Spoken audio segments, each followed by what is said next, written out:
इन 3 points में से सबसे इम्पोर्टेंट जो पॉइंट्स है वो है ये दोनों पॉइंट।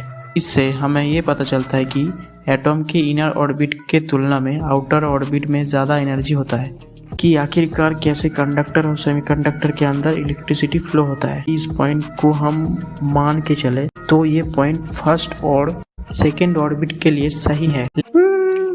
पता नहीं। हेलो बडीज, तो क्या चल रहा है आजकल? भाग साले भाग। क्या क्या क्या कर लेगा जान के? क्या हर महीने मेरे घर का राशन तू भिजवाएगा, या मेरे घर का इलेक्ट्रिसिटी बिल से लेके मेरे पापा की कार की पेट्रोल का खर्चा तू उठाएगा? नहीं तू बता क्या कर लेगा? बात करता है, भाग यहाँ से। अरे सॉरी भाई, सॉरी, मेरे कहने का मतलब वो नहीं था। मैं तो बस ऐसे ही मजाक में पूछ रहा था। नहीं तुम्हें सीरियसली क्या लगता है कि हमको इस सिचुएशन में क्या लग रहा होगा? और रही बात तुम्हारे वीडियो की, तो 1 हफ्ते बाद जाकर तो वीडियो अपलोड कर रहे हो। क्या लगता है कि हम लोग तुम्हारे इस वीडियो के लिए इतने दिन वेट करेंगे? हमने कब का ये सब के बारे में जान लिया। तुम वीडियो बनाते रहो, हम लोग तो चले। ये चल भाई, चल चल चल। अरे रुको, मेरा बात तो सुन के जाओ। मुझे भी पता है यार कि ऐसे सिचुएशन में किसी का टाइम अच्छा नहीं चल रहा है, और इसीलिए मैं थोड़ा मजाक मस्ती करने की कोशिश करता हूँ। और अगर बात करूँ वीडियो के बारे में तो तुम लोगों का गुस्सा जायज़ है, लेकिन क्या करो यार, ऐसे टाइप के वीडियो बनाने में तो थोड़ा टाइम तो लगेगा। अब ऐसे अगर तुम लोग सपोर्ट नहीं करोगे तो मुझ जैसे गरीब का घर कैसे चलेगा यार?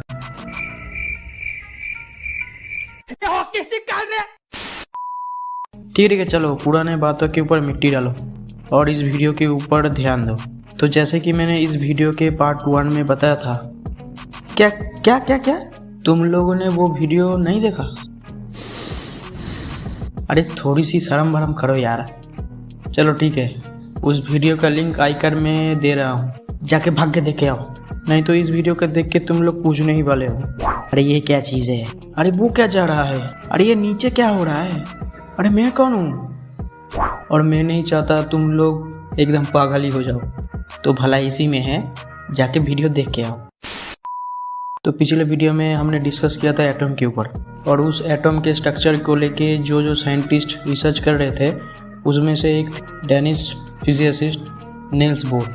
उन्होंने इलेक्ट्रॉन्स की रिवॉल्विंग नेचर के बारे में कुछ पॉइंट बताया था। उनके हिसाब से इलेक्ट्रॉन्स केवल अपने कुछ स्पेसिफिक ऑर्बिट में ही न्यूक्लियस के चारों तरफ चक्कर लगा सकते हैं।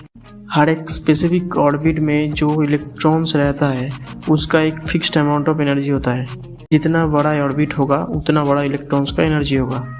अगर इलेक्ट्रॉन्स में एक्सटर्नली कोई एनर्जी को अप्लाई किया जाए तो वो जंप करके हायर ऑर्बिट में चला जाता है।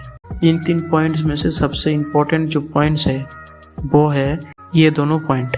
अब अगर इन दोनों पॉइंट के अनुसार एटॉम की स्ट्रक्चर को ऑब्जर्व किया जाए तो हमें पता चलता है कि हर एक स्पेसिफिक ऑर्बिट का एक फिक्स्ड अमाउंट ऑफ एनर्जी रहता है, और वो ऑर्बिट जितना बड़ा होगा उतना बड़ा उसका इलेक्ट्रॉन्स की एनर्जी होगा। इससे हमें ये पता चलता है कि एटॉम के इनर ऑर्बिट के तुलना में आउटर ऑर्बिट में ज़्यादा एनर्जी होता है।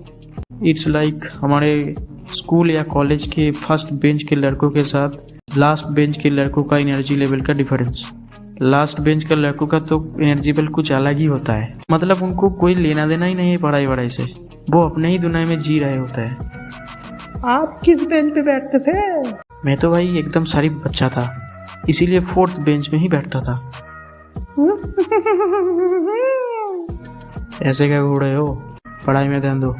ठीक इसी तरीके का एनर्जी लेवल देखने को मिलता है एटॉम के ऑर्बिट में। अगर इस एनर्जी लेवल को पेपर में ड्रॉ करते हैं तो ये कुछ इस तरीके की दिखती है। ये तो है सिर्फ एक एटॉम का एनर्जी लेवल, लेकिन रियलिटी में जो सॉलिड मैटर होता है उसमें लाखों एटम एक दूसरे के साथ कंबाइन होके रहता है। और हमने पढ़ा ही है, एक से ज्यादा एटम कंबाइन होके जो चीज बनता है उसको मॉलिक्यूल्स कहते हैं।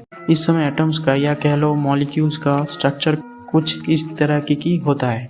अगर ध्यान से देखा जाए तो पता चलता है कि एटॉम के जो आउटर इलेक्ट्रॉन्स है वो दूसरे एटम के इलेक्ट्रॉन्स के साथ ज़्यादा इंटरेक्ट करता है as compare to inner electrons. इसकी वजह से जो एनर्जी लेवल है वो बहुत बढ़ जाता है आउटर इलेक्ट्रॉन्स के। अब समझो ये एनर्जी लेवल 2 एटम का नहीं, लाखों एटम का है। तो अब उस आउटर ऑर्बिट में कितना एनर्जी लेवल होगा? हद से ज्यादा। राइट। तो अब इस हद से ज़्यादा एनर्जी लेवल्स को एक साथ में एक नाम दिया जाता है और वो है एनर्जी बैंड। इस एनर्जी बैंड की जो लास्ट बैंड है उसको वैलेंस बैंड कहते हैं और इसमें जो इलेक्ट्रॉन्स रहता है उसको वैलेंस इलेक्ट्रॉन्स कहा जाता है।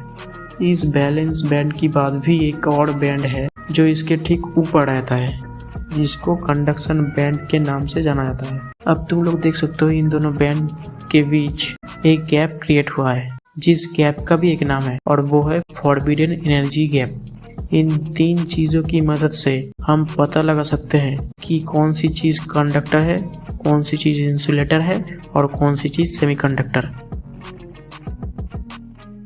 कैसे? थोड़ी देर बाद बताता हूँ।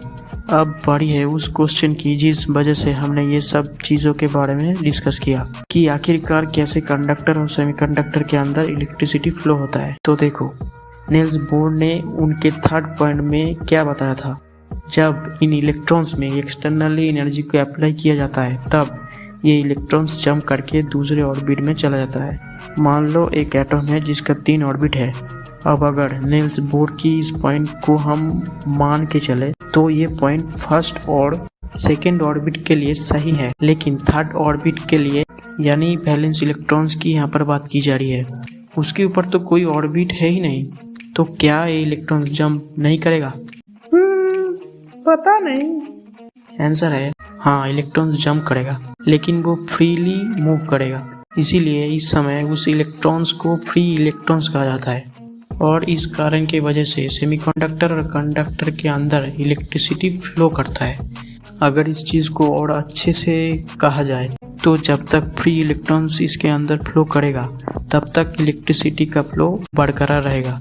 आखिर में बताऊंगा कि कैसे उस 3 एनर्जी बैंड की मदद से हम लोग कंडक्टर, इंसुलेटर और सेमीकंडक्टर को आइडेंटिफाई कर सकते हैं। तो जैसे कि मैंने बताया था कि जब सॉलिड सब्सटेंस में एक्सटर्नल एनर्जी को अप्लाई किया जाता है तब जो वैलेंस बैंड में इलेक्ट्रॉन्स रहता है वो जंप करके फ्री इलेक्ट्रॉन्स में कन्वर्ट हो जाता है और इस समय फ्री इलेक्ट्रॉन्स जिस बैंड में स्टे करता है वो है कंडक्शन बैंड, जिसकी एनर्जी बैंड बहुत ज्यादा रहता है।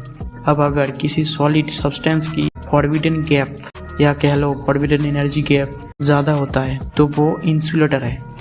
सिमिलरली दोनों बैंड एक दूसरे को अगर ओवरलैप करता है तो वो कंडक्टर है और अगर दोनों बैंड के बीच फॉरबिडन गैप थोड़ा कम होता है तो वो सेमीकंडक्टर है। तो बस यही थी सेमीकंडक्टर की पूरी कहानी। नेक्स्ट वीडियो में बात करेंगे डायोड के ऊपर। तो जाते जाते अगर ये वीडियो थोड़ी सी भी इंफॉर्मेटिव लगी हो तो लाइक और शेयर कर सकते हो अपने दोस्तों के साथ। और हाँ, अगर तुम्हारा कोई थॉट है और वो तुम मुझसे शेयर करना चाहते हो तो कमेंट सेक्शन में बता सकते हो। और अगर तुम लोगों को ये वीडियो कुछ ज़्यादा ही अच्छा लगा है तो कर देना यार। क्या कर देना? अरे वो ही जो हर यूट्यूबर बोलता है। कौन सा भाई? अरे सब्सक्राइब कर दे यार, कमाल है। कैसे कैसे लोग रहते हैं यहाँ पर।